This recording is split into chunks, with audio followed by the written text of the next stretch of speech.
Hello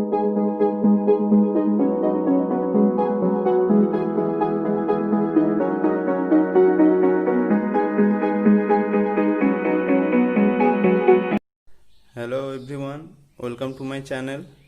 In this topic, I will mainly discuss about mass spectrometry. As some of my students asked me to upload a video on this topic, I am discussing this topic here. If you feel any difficulty to understand any chapter, then feel free to let me know in the comment section. I will try to upload video on that topic.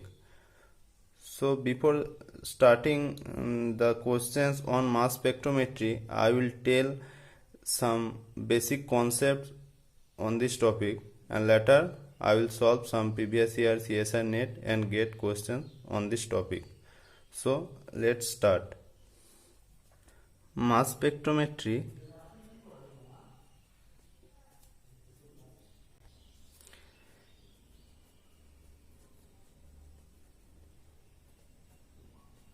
is an analytical method by which we can calculate the molecular mass of any compound.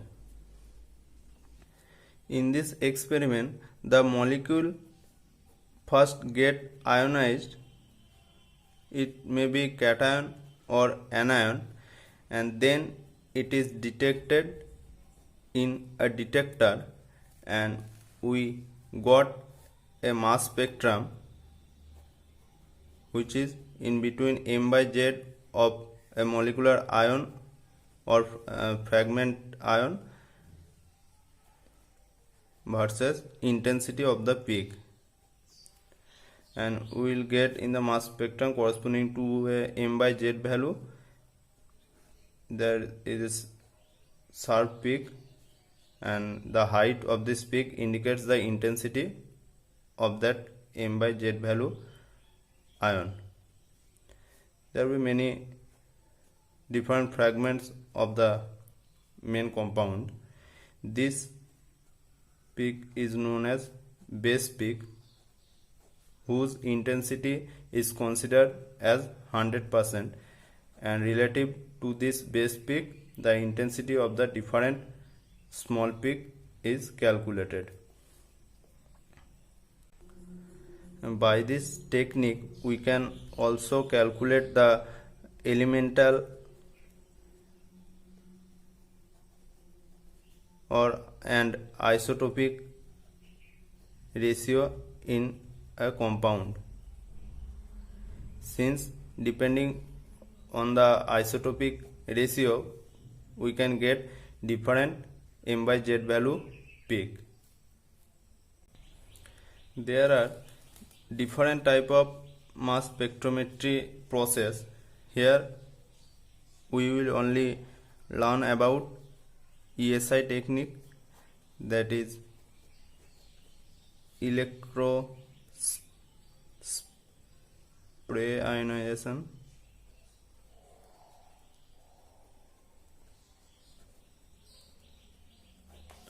and EI technique, that is electron impact ionization. Electron impact technique. These two processes mainly differ in the process of ionization of the sample solution. Now, in the first case, in ESI method, it is quite similar to liquid chromatography mass spectrometry. In this process, a sample solution is injected in the sample inlet,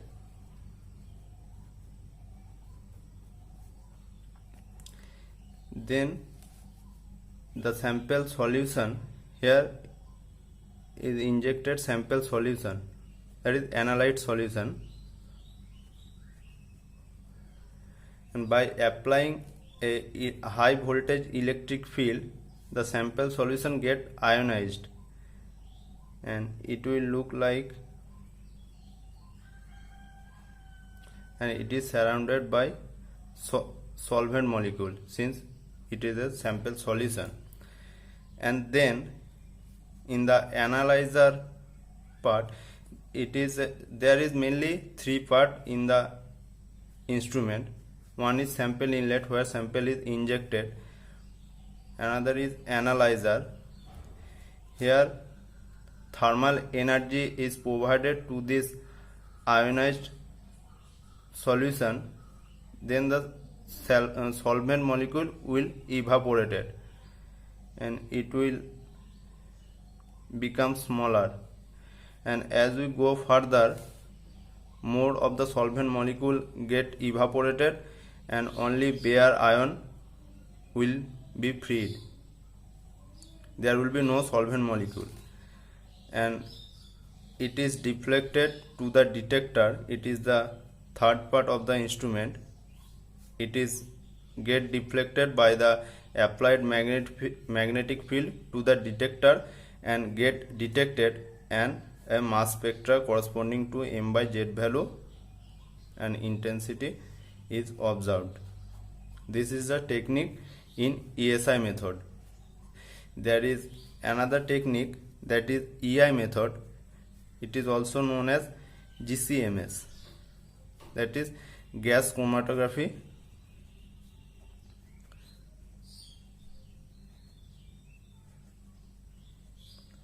Mass spectrometry, or it is liquid chromatography.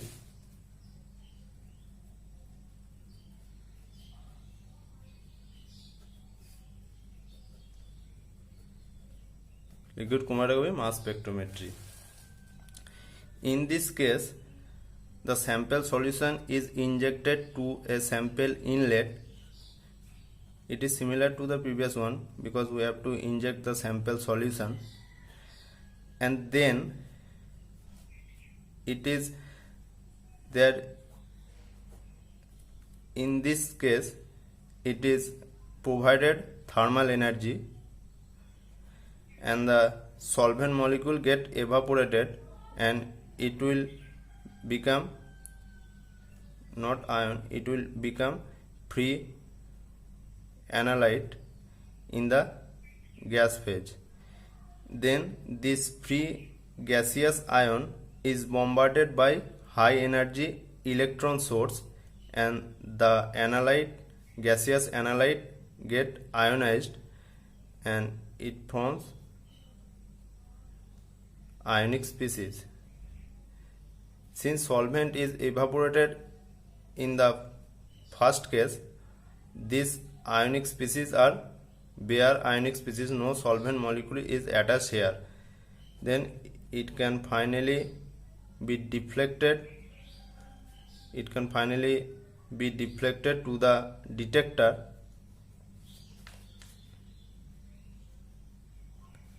to give the mass spectrum. The basic difference in these two techniques you can see here. I have discussed previously that sample solution is first get ionized by applying electric field, then the solvent get evaporated and it will form bare ion that is deflected to the detector and give the mass spectrum. And in the EI method, sample solution is injected in the sample inlet. In the second case, the solvent molecules get evaporated by applying thermal energy, and the free gaseous ion then converted to ionic species by bombarding it with high energy electron, and finally this ionic species get detected in the detector to give the mass spectrum. Now there is another difference between these two techniques, that ESI method is a short technique,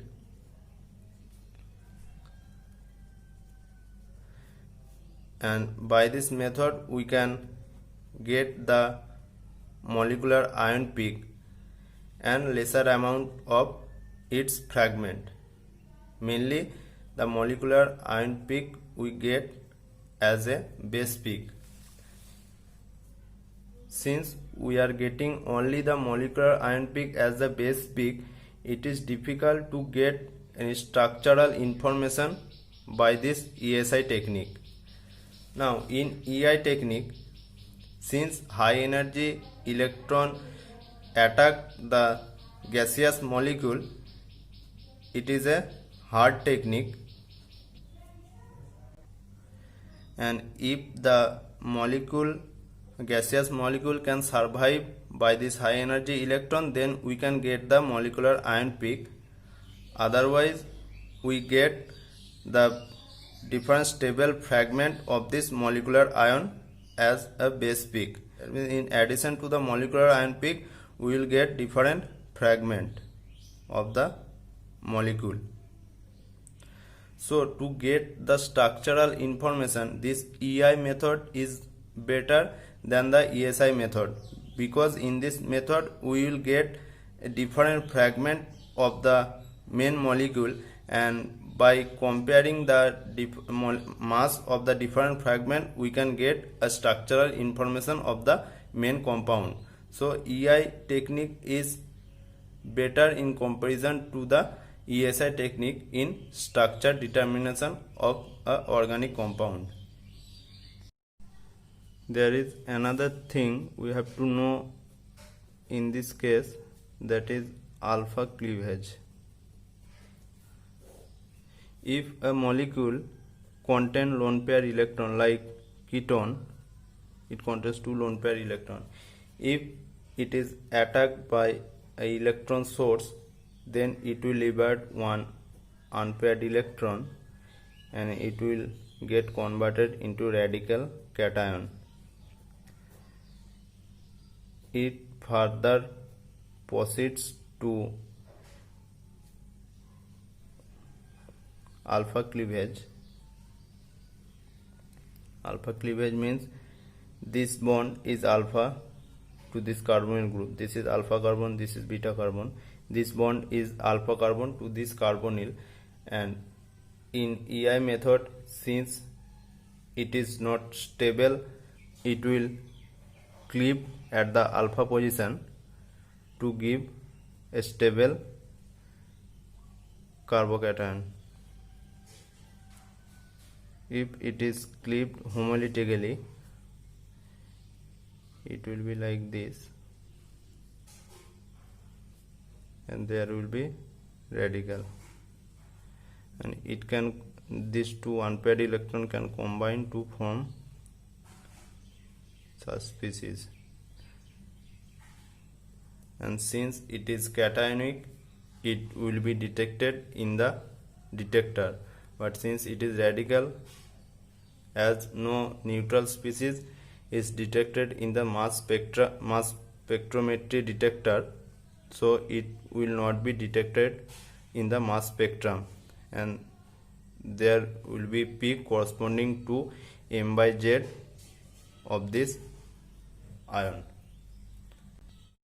As we can see that this molecule contains alpha carbon and beta carbon, that means alpha hydrogen and beta hydrogen. If there is a molecule which contains gamma carbon and hydrogen is attached to that gamma carbon, like this is alpha, beta and gamma. If it contain gamma carbon and hydrogen is attached to that gamma carbon, then there is a possibility of another rearrangement that I am discussing here. First, when electron will bombard this molecule, it will form a radical cation,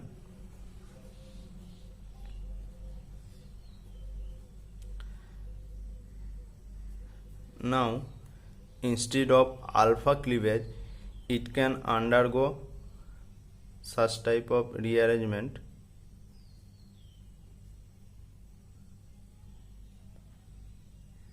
and this hydrogen radical will be abstracted by this oxygen radical.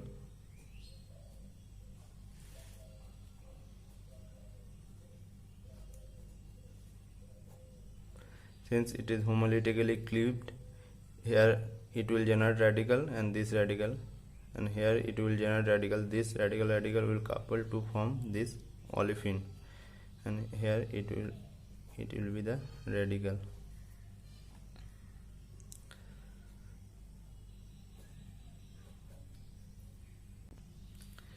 It can rearranges to like this. It will go there, it will come here, and there will be double bond. This is OH. Since it is a ionic species, it will be detected in the detector corresponding to its M/Z value. As you can see here, it will be radical. This is radical cation, and it will be detected in the detector. This rearrangement is known as McLafferty rearrangement.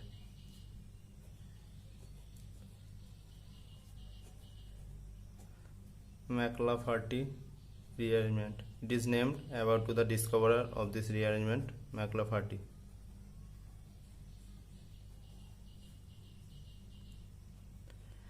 This rearrangement will compete with the alpha cleavage when the molecule contains gamma CH bond.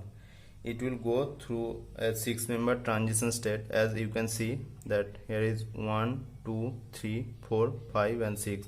It will rearranges through 6-member transition state, and if the molecule contains gamma hydrogen, then this rearrangement will compete over the alpha cleavage. So that's all for this video on basic concepts of mass spectrometry. I will upload another video where I will solve some previous year CSIR NET and GATE questions on mass spectrometry. If you like this video, then please share it and subscribe to my channel. Thank you.